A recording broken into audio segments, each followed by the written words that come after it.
Do you want to know how you can differentiate yourself from your competitors, regardless of what sector it is that you work in? Well, listen to this video, and by the end, you'll have a better understanding of what differentiation really is, as perceived by the customer, and how you can differentiate yourself from your competitors. So differentiation is a very big conversation in the sales conversation landscape.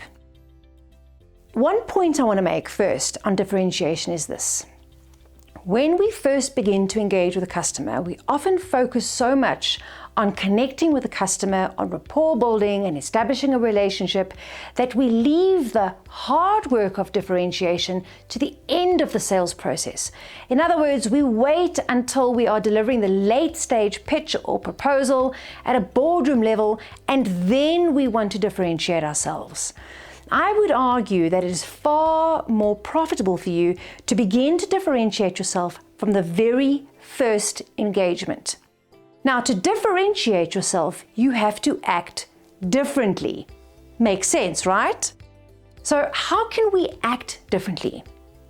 Well, according to Forrester, of 1,200 business buyers that were interviewed, they said that only 1 out of 10 hours that they give to salespeople are actually valuable as perceived by them as customers. Why is that?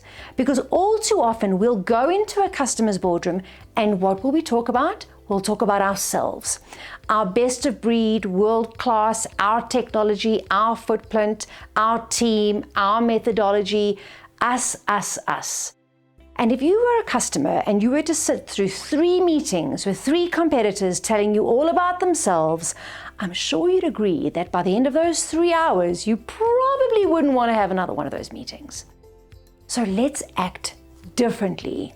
Instead of talking about ourselves, go into that meeting and ask your customer compelling questions about their environment. Find out everything you can about them, their industry, their history, their target market, their commercial trading environment, legislation and regulations that might be impacting them. Get them to share with you what their ambitions and their objectives are. What are their strategic initiatives and goals?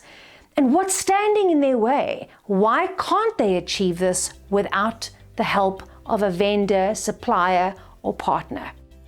Once you've gotten the customer to talk more openly with you about what concerns them, what's on their mind, and why they called the meeting in the first place, you are going to not only have embedded yourself in their mind because you've acted differently, you're also going to be armed with a wealth of information that is going to allow you to tailor a more effective solution for that customer.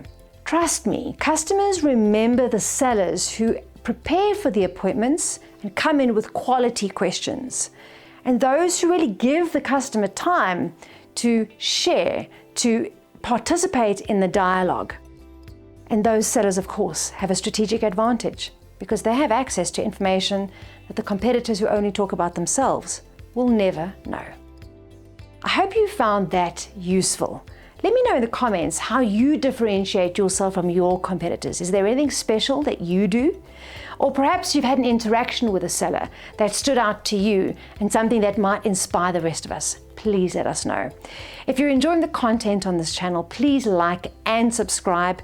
We would love to share more content with you, and we don't want you to miss the information and the notifications when they come through. Thanks so much for your time and attention. Wishing you all the best in your sales efforts.